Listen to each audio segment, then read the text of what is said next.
Nosotros le hablaremos acerca de la financiarización. Mi nombre es Karen Tatiana Cortés Bolaños. Mi nombre es Oscar Fernando Borda. Y mi nombre es Mike Alejandro Lavado. Somos estudiantes de Ingeniería Catastral y Geodesia y esto es para la materia de Ingeniería Económica, dirigido al profesor Jorge Eliezer Rojas. Financiarización. Este término hace referencia al ascenso de la importancia del capital financiero dentro del funcionamiento de una economía.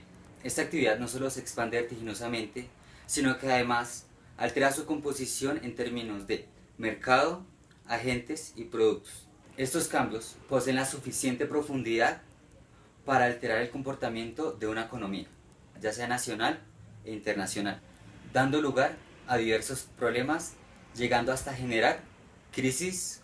Del concepto de financiarización no existe una definición precisa y aceptada mundialmente, pero con la definición anteriormente dicha, lo que nos quiere decir es que en la economía está sufriendo diversos procesos como son: primero, un nuevo papel protagónico de la inversión; segundo, un crecimiento en el mercado financiero; tercero, el constante incremento de la importancia del capital financiero en la gestión de una empresa. Esto da origen a una expansión y transformación de los espacios en los cuales el capital financiero se valoriza.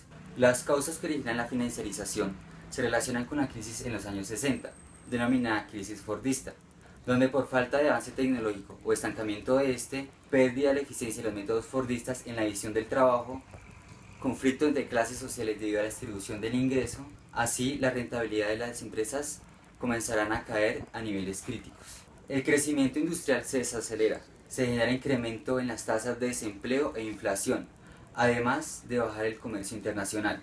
Esto conlleva buscar otra actividad productiva que estimule el ascenso del capital financiero a la economía.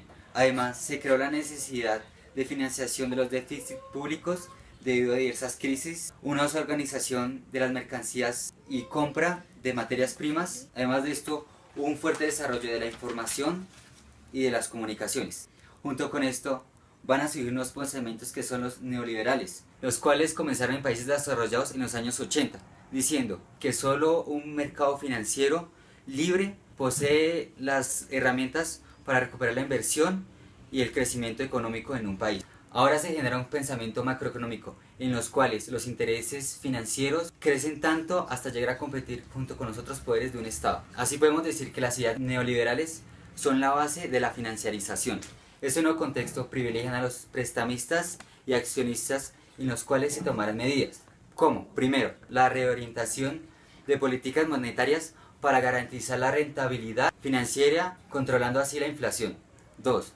Apertura financiera, ayudando al movimiento del capital a una escala global o mundial. 3. Se genera la independencia financiera de los poderes políticos del Estado. 4. Se genera una desregularización financiera, en la cual se privatizan bancos, se eliminan barreras internacionales para la actuación de estos, y además de todo esto trae un auge y crecimiento al área financiera en los países, llegando a tomar un mayor control del mismo país.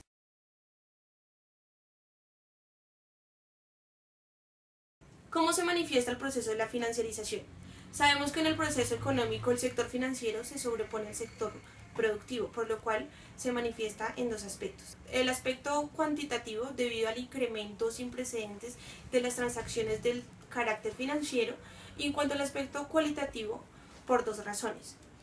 El comportamiento de las empresas y los inversionistas se dirige más a buscar rentas financieras que a generar ganancias en el sector productivo. Por otra parte, la política económica busca la obtención de equilibrios macrofinancieros, generando así divisas para hacer transferencias financieras a los acreedores. De esta manera se descuida un objetivo importante como lo es el crecimiento económico. Podemos decir que básicamente se manifiesta en la baja rentabilidad del sistema financiero, lo cual generó una crisis estructural que dio origen a la gran inflación en los años 70, que tuvo como consecuencias el mayor beneficio para los deudores y cuyos afectados fueron los mayores ahorradores financieros.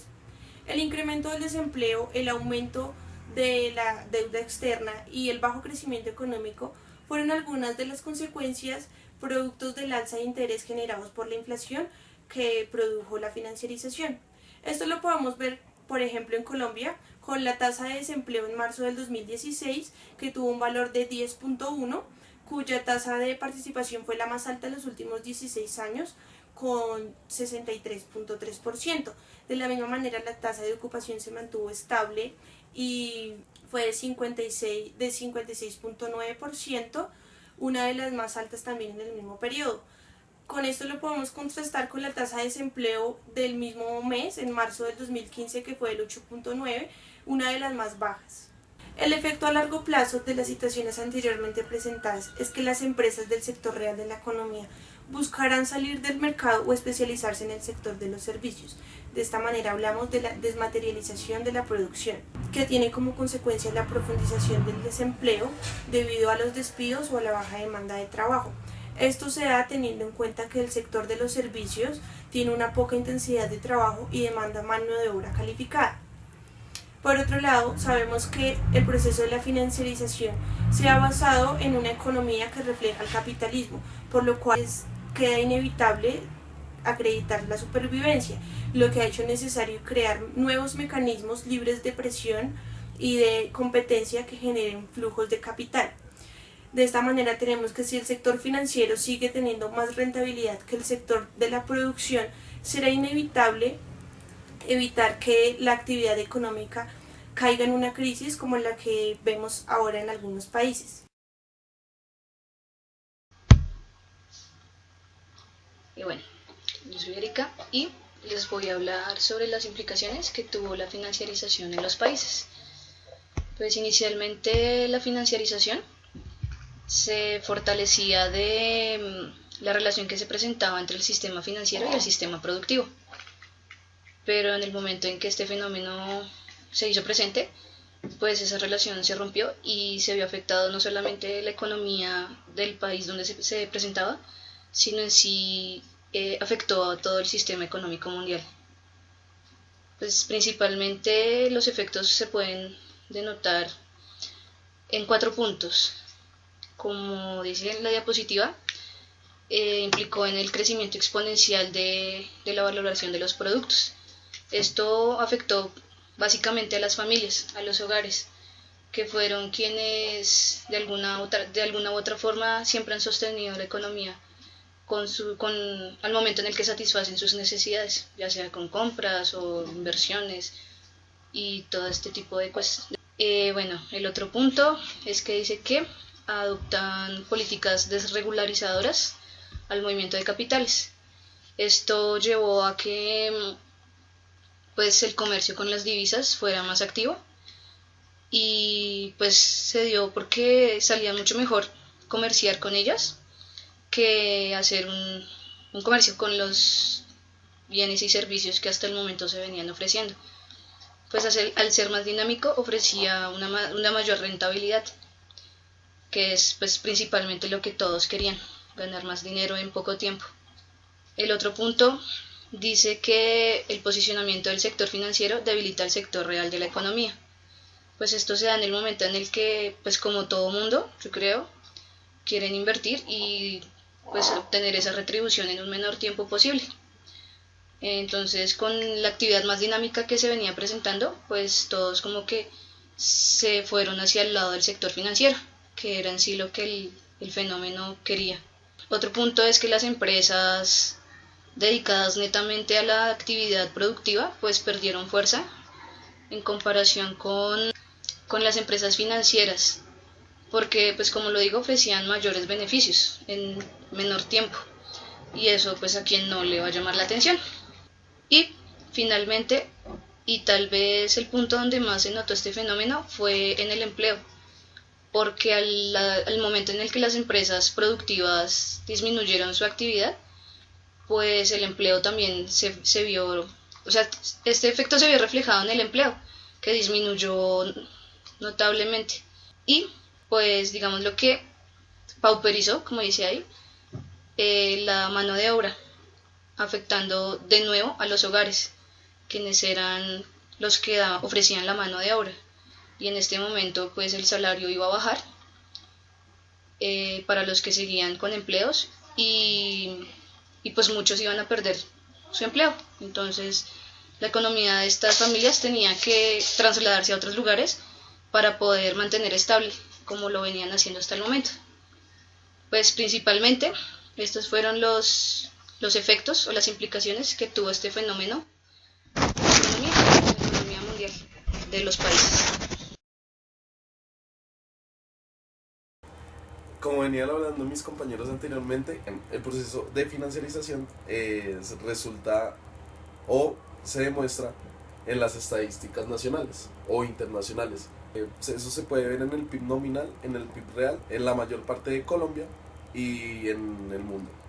Entonces nosotros tomamos estadísticas tomadas del DANE, tomadas del Banco de la República, tomadas del Banco Mundial.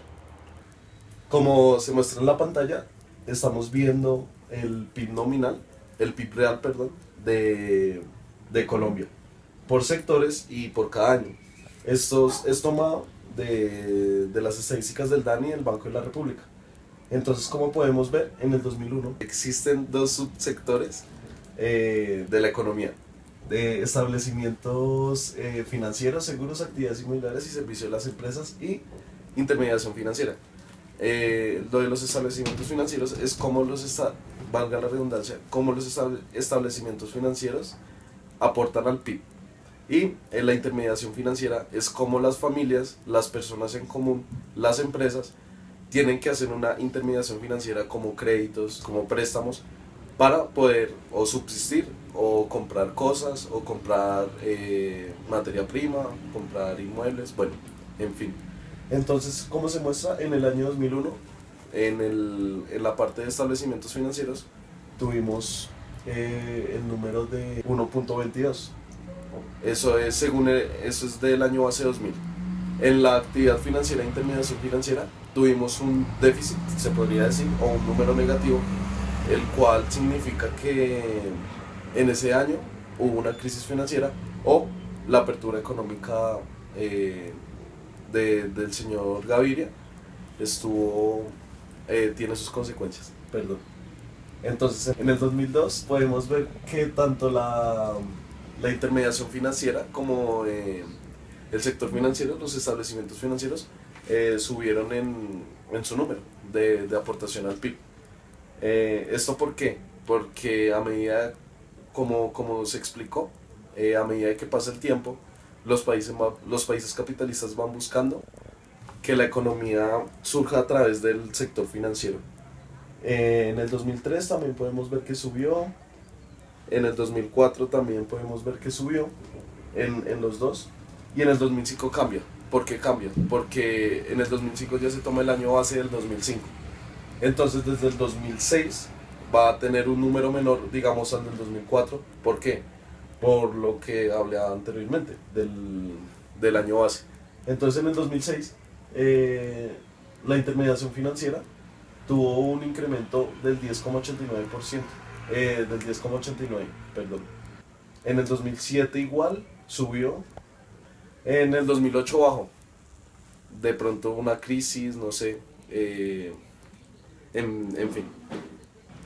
Para el año 2015, el sector financiero, la intermediación financiera, ha tenido un alza desde el año pasado, desde el año antepasado, desde el 2014. Entonces, ¿qué se podría decir al respecto?